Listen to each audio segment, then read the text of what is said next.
Bom dia a todos. Em primeiro lugar, uma saudação carinhosa a todas as pessoas que estão me assistindo. Fiquei muito feliz com o convite para participar da Semana da Pessoa com Deficiência, para poder, digamos, conversar com vocês. Eu sempre prefiro usar esse termo conversa, porque a conversa é mais informal e ela traz uma proximidade entre eu e as pessoas que estão me assistindo. Então, uma saudação carinhosa às pessoas com deficiência, propriamente ditas, que são, vamos dizer, o público-alvo desta semana, a semana voltada para a pessoa com deficiência ou com limitações, necessidades especiais. Uma saudação carinhosa também a pais, familiares de pessoas com deficiência que conhecem de perto a luta para desenvolvê-los, para incluí-los, para fazer com que eles tenham uma vida digna, em todos os sentidos. Uma saudação carinhosa também a todas as pessoas que trabalham com recursos, serviços e produtos de apoio às pessoas com deficiências ou com limitações, tá? Então, em primeiro lugar, que Deus abençoe a cada um de nós e que possamos estar juntos durante esse período, que eu possa fazer a diferença na vida de cada um de vocês, porque eu acho que tudo que nós fizermos na vida, a cada dia, a cada novo amanhecer, precisa deixar algo maior, precisa deixar algo de bom, tá? Então, realmente uma saudação carinhosa a cada um de vocês.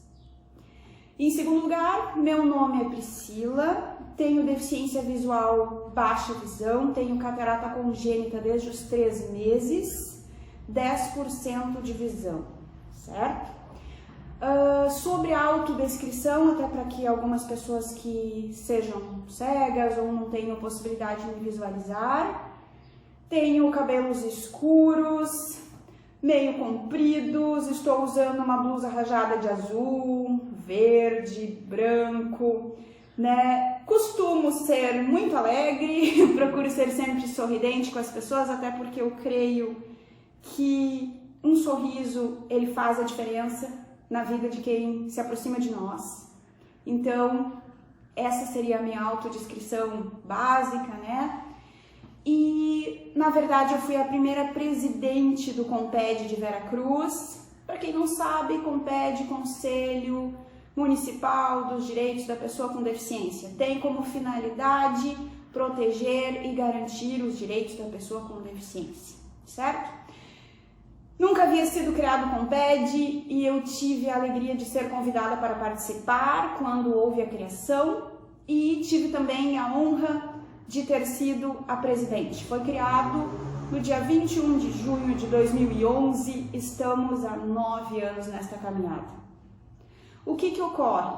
O CONPED ele tem como maior finalidade promover ações de garantia e proteção desses direitos.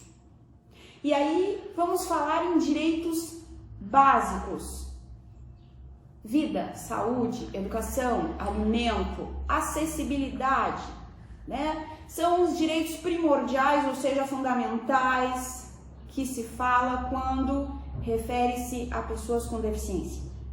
Palavras-chave, direito à inclusão, Quando falamos em inclusão, estamos falando sobre a pessoa com deficiência sentir-se aceita no mundo dos ditos normais. Eu sempre gosto de usar esse termo, Tem, na verdade, uma frase popular que diz, olhando de perto, ninguém é normal, Mas o que ocorre? Normal é aquilo que é normativo, que está dentro da norma.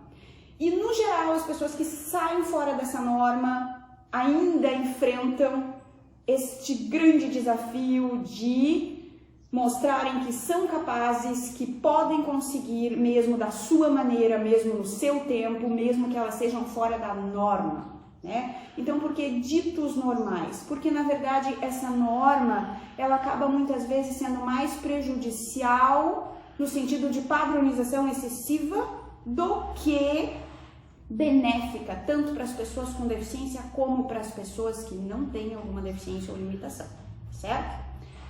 Então, vamos falar sobre uma palavra-chave que desde o início o CONPED tem lutado para garantir a inclusão. Agora eu gostaria de pautar sobre esta palavra. Eu gosto de conceituar que inclusão é um processo de troca, onde eu só aprendo alguma coisa nova com a outra pessoa que pode me ensinar e vice-versa. Quando nós falamos em inclusão, nós precisamos olhar por todos os ângulos. Inclusão é a palavra que define uma aproximação entre duas pessoas diferentes uma da outra. Isto significa que 50% desta inclusão vem por parte das pessoas ditas normais ou pessoas sem deficiência, sem limitação. Os outros 50% parte da própria pessoa com deficiência. Quando eu falo em inclusão, a inclusão não está pautada apenas em produtos de tecnologias assistivas ou em coisas que vão me promover a acessibilidade, mas a inclusão também está na aproximação afetiva, aproximação de conhecimento de mim com o outro e do outro comigo, certo? Então, quando nós falamos nessa inclusão, nós precisamos entender que eu preciso ter o desejo de me incluir e eu preciso ter o desejo de incluir o outro no meu mundo. Eu sempre brinco e digo que deficiente não vem com manual de instrução e não vai ser criando um manual de instrução que nós vamos conseguir a inclusão. Na verdade, existem instruções como, por exemplo, se alguém vai me ajudar a atravessar a rua, poderia me pegar pelo ombro. Pode. Talvez seja a maneira mais adequada para que eu, como pessoa com deficiência, possa sentir os movimentos dessa pessoa. Mas a inclusão não é pautada nisso. A inclusão é pautada na minha aproximação com esta pessoa, em fazer a pessoa entender que naquele momento eu preciso de auxílio e de que ela é a pessoa que cruzou o meu caminho e que ela tem, não é nem somente o dever, nós falamos muito em deveres, a pessoa normal tem o dever de auxiliar, não, ela tem uma escolha, ela tem a chance de aprender comigo assim como eu tenho a chance de aprender com ela. Então o que ocorre às vezes, nós ficamos tão pautados naquilo que ainda nos falta conseguir, que nós corremos freneticamente em busca disso e esquecemos dessa aproximação, dessa inclusão por aproximação. Quando nós falamos em preconceito, que também é uma palavra muito conhecida, né?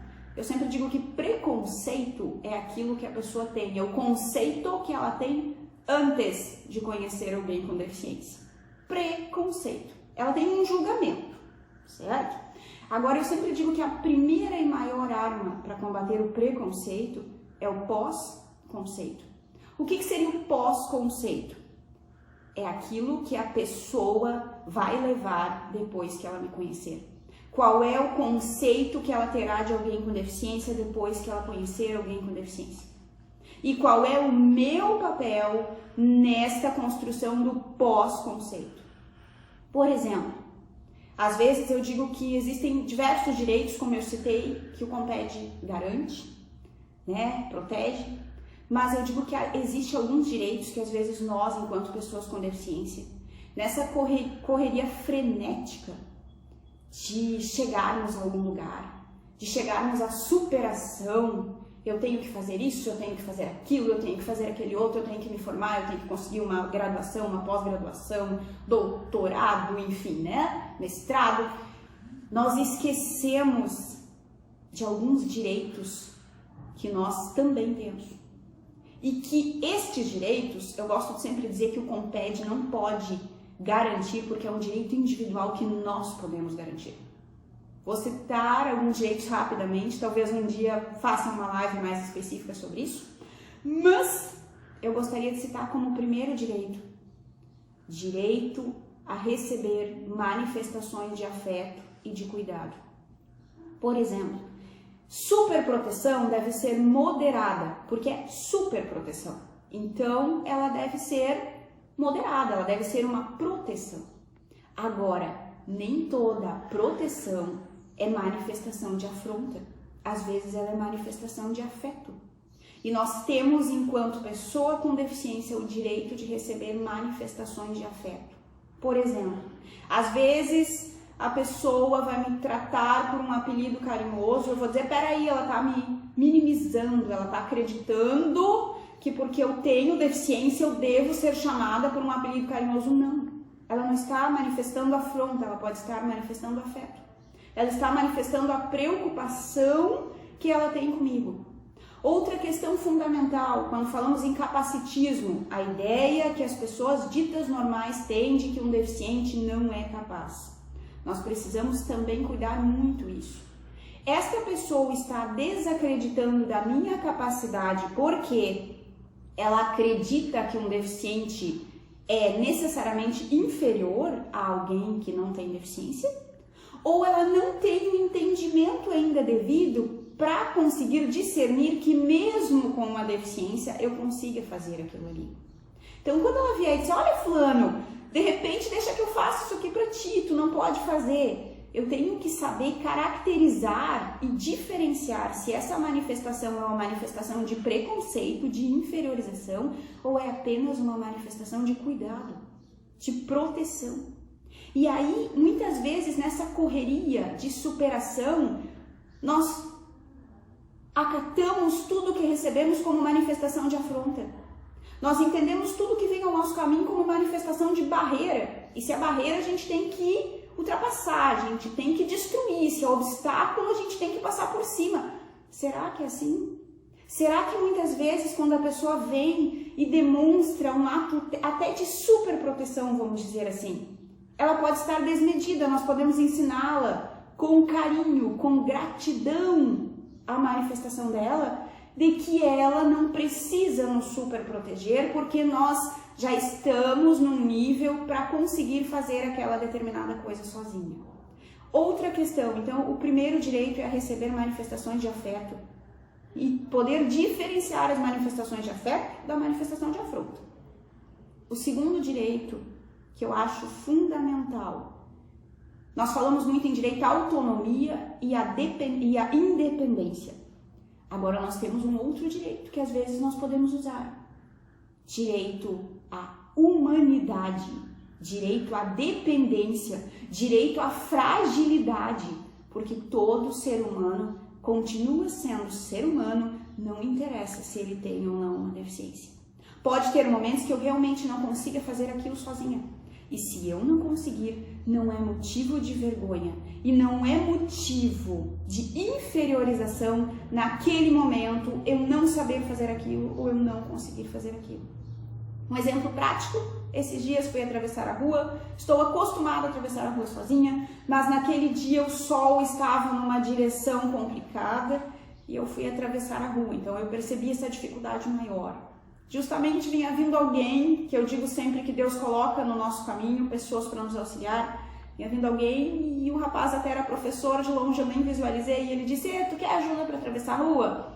Eu vou te atravessar a rua, porque eu tô vendo que tu tá com dificuldade, tá meio receosa. Olhei para ele e disse, olha, eu te conheço, de longe não tô te visualizando. Ah, eu sou o professor fulano, tu não deve lembrar de mim, mas eu trabalhei, a gente trabalhou junto e tal.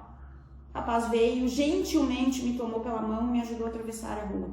Isso não significa que eu não exerci a minha superação. Isso não significa que eu me acomodei. Isso simplesmente significa que eu me deixei ser humana e exerci o meu direito de não conseguir, de ser impotente naquele determinado momento. Por quê? Porque se eu tentasse atravessar a rua com a direção complicada e fosse atropelada, isso no mínimo não seria sábio.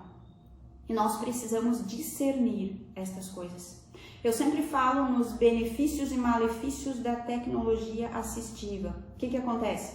Tecnologias assistivas, para quem não tem conhecimento, é um conjunto de serviços, produtos e recursos de apoio às pessoas com deficiência. Uso algumas tecnologias assistivas, por exemplo, uso uma lupa para conseguir ler letras pequenas. Uso outra tecnologia assistiva que é o leitor de tela NVDA, eu uso no computador, no notebook para poder lidar.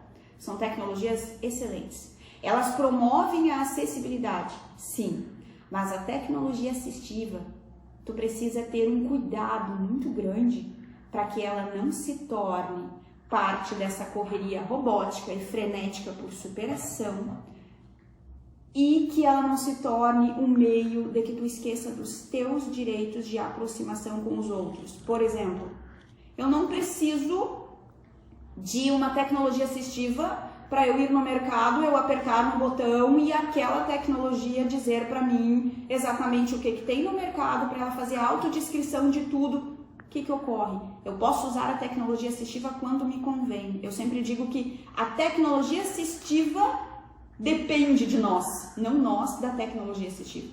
Por quê? Porque essa tecnologia não pode e não deve me proibir ou me tirar o direito de conviver com as pessoas. Quando, por exemplo, eu vou pegar um ônibus, eu pergunto, não sei onde é que é a parada? Eu sou humana, eu tenho o direito de não saber onde é a parada. E eu pergunto, onde é? Pode me avisar? E eu sempre digo que entre tantas pessoas que às vezes não nos aceitam, que às vezes, né, tem aquela, vamos dizer, ideia de, por que fulano tá me perguntando? Isso é uma escolha dela. Ela cruzou o teu caminho, se ela não soube aproveitar a sua oportunidade de aprender contigo, a escolha é dela. Mas existem pessoas maravilhosas que cruzam o nosso caminho e eu tive pessoas maravilhosas para me dizer, olha, eu te ajudo, se tu precisar de mim, tu conta comigo, para me perguntarem, tá tudo bem, tu precisa de auxílio. Então, esses direitos nós não podemos esquecer e não podemos deixar para trás em busca dessa correria frenética, né? E o terceiro direito que eu gostaria de pautar para finalizar, justamente eu ouvi até a live de início da semana da pessoa com deficiência e a live, né, do Christian, excelente, para quem não ouviu eu aconselho a ouvir. E o Christian usou um termo muito interessante que era o termo, o direito, né, vamos dizer em resumo, o direito de chegar lá. Nós precisamos chegar lá, né, e a gente pode chegar lá mesmo com deficiência, é verdade.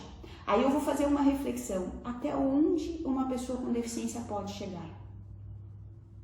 Alguns vão me dizer, ela pode chegar até onde a capacidade permitir, ela pode chegar até onde ela quiser, né? Ela pode chegar até onde os recursos a levarem. Aí eu posso dizer para vocês que ela pode chegar até onde o entendimento e a sabedoria dela a fizer entender que ela chegou. Por quê? Porque, na verdade, nós chegamos lá todos os dias.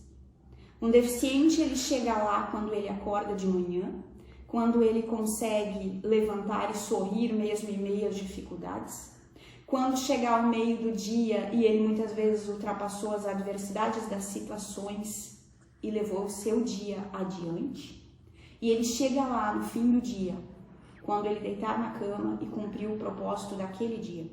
Eu não estou com isso colocando que as pessoas não devem ter aspirações. Se eu gostaria de me formar, se eu gostaria de trabalhar, tudo isso é chegar lá. Só que nós não podemos, nessa busca frenética de chegar a algo maior, esquecer das nossas vitórias diárias. E nós estamos indo para um caminho onde a vitória maior é tão pautada e é tão buscada que nós esquecemos de viver as alegrias das pequenas coisas. Então, o direito de chegar lá, ele existe. E esse direito, ele não existe somente para as coisas maiores. Ele existe para as coisas pequenas. Por exemplo, muitas vezes eu chego lá quando eu ficar de pé diante de uma situação adversa que vai dizer para mim, tu não pode, tu não vai conseguir. E eu vou chegar lá porque eu vou dizer, não, eu posso, eu consigo e eu vou. Isso é chegar lá. Agora, há momentos também em que eu vou chegar lá quando eu aprender a ser resiliente. Para quem não tem conhecimento, resiliente é uma pessoa que sabe o momento de se curvar, de se dobrar para as situações da vida e esperar com paciência que elas passem para não te derrubar. Um exemplo de resiliência que eu gosto muito de citar é o bambu. Entre tantas coisas, entre tantas plantas que não sobrevivem a uma tempestade, o bambu ele sempre sobrevive porque ele tem a capacidade de resiliência, tá? Ele tem a capacidade de se curvar para não deixar que a tempestade o destrua. Então, muitas vezes chegar lá é dar uma pauta na nossa vida. Muitas vezes chegar lá é entender que este é um momento de rever conceitos, de rever opiniões, de dar realmente um tempo para nós mesmos e para que possamos seguir em frente. E para finalizar, eu gostaria de dizer o seguinte, dar um exemplo muito prático meu. Eu tenho catarata congênita, trabalho desde os 20 anos, trabalho em empresa, trabalhei por 7 anos numa central telefônica. Meu trabalho foi maravilhoso, os trabalhos que eu tive, eu pude produzir, eu pude progredir, eu pude estudar. Mas agora, por fim, fará 2 anos que eu precisei me aposentar. Tive uma ceratite, uma infecção ocular, e isso me impediu de trabalhar naquele período.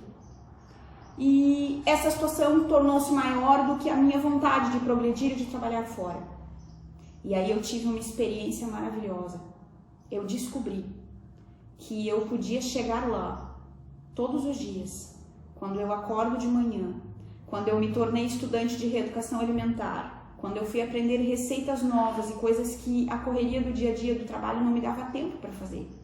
Eu descobri que eu podia chegar lá quando eu me desenvolvi, quando eu aprendi a fazer, por exemplo, um almoço e convidar minha mãe, meu pai para almoçarem comigo, para mostrar para eles na prática o resultado do desenvolvimento que eles me auxiliaram a ter.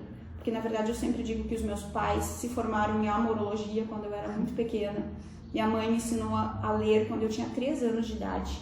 Meu pai me ensinou todas as contas de matemática, colocando os triângulos de aquelas contas de matemática maravilhosas que eu amo, né, que são aqueles desenhos geométricos, e o meu pai fazia isso de canetão para que eu pudesse aprender. Então os meus pais se formaram em amorologia junto comigo.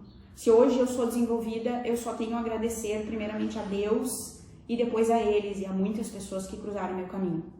Mas eu pude chegar lá e eu chego lá todos os dias quando agora, diante desta situação de poder parar um tempo, eu pude dar essa atenção mais especial para eles. Eu pude mostrar para eles que valeu a pena tudo que talvez eles renunciaram e dedicaram de tempo para me desenvolverem.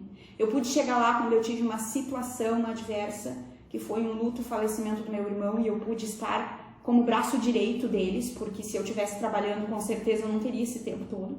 Então eu cheguei lá. E esse chegar lá, a gente chega todos os dias. Então, vamos transpor as barreiras? Vamos. Vamos ultrapassar obstáculos? Vamos. Mas não vamos tirar as flores do caminho. Não vamos arrancar o que há de bonito no caminho, porque a felicidade não mora no fim do caminho, ela mora no caminho mesmo.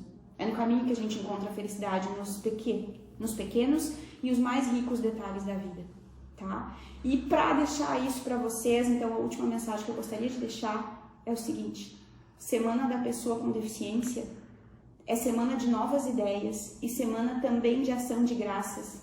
Não é a semana apenas para a gente pautar tudo que a gente gostaria de criticar e que ainda falta melhorar, mas é a semana da gente refletir tudo que a gente conseguiu, tanto individualmente como um todo, tá? Então, é a última coisa que eu gostaria de deixar para vocês e até gostaria de contar, que eu acredito que muitos não saibam. Hoje em dia nós temos a associação da ADAI, né, que a Michelle colocou na live com o Christian, que estava cuidando, e eu gostaria de contar para vocês que o primeiro projeto da ADAI, ele nasceu junto com a Rádio Com e, na verdade, comigo, porque havia um menino que lançou uma carta na Rádio Com, pedindo auxílio. Ele estava com mobilidade reduzida, não podia sair de casa porque tinha um câncer e ele estava pedindo um computador para estudar. E devido a isso, eu fui até a rádio para me oferecer, era a Semana da Pessoa com Deficiência, eu fui para me oferecer para ser porta-voz dessa campanha, para mostrar para as pessoas que mesmo com deficiência a gente pode ser útil, a gente pode fazer por alguém. Isso é processo de troca, isso é inclusão. E depois dessa campanha, que foi maravilhosa, nós conseguimos muito mais do que só o computador que o menino pediu. Então nasceu, junto com o Francisco, que na época era da Rádio Com, nasceu o primeiro projeto da ADAI. Que bom até que incluíram depois o Mãos Dadas, porque a ADAI tem o sentido, ela nasceu como projeto no sentido de processo de troca, de um doar para o outro. Então que isso fique para vocês, que chegar lá, nós chegamos todos os dias e que a gente precisa se dar a oportunidade de chegar lá e de viver a vitória. Uma professora, ela não chega lá somente quando ela faz mais um mestrado ou um doutorado em educação especial. Ela chega lá quando ela consegue que um aluno aprenda uma letra nova e saia dali com o dia ganho, porque ele entende que ele consegue aprender. Então não vamos deixar de viver as vitórias do nosso dia a dia. Não vamos ficar tão pautados na superação maior, esquecendo dessas flores que a gente pode arrancar no meio do caminho, que a gente pode guardar com amor. E vamos usar essa semana não só para criticar, para dizer o que falta, como também para agradecer aquilo que nós já temos e para nos aproximarmos das pessoas que Deus colocou no nosso caminho, para que possam nos auxiliar e para que possam nos garantir esses direitos de manifestação de afeto, direito de chegar lá, tá? Um grande abraço para cada um de vocês, abraço carinhoso e que Deus abençoe a cada um. Muito obrigada.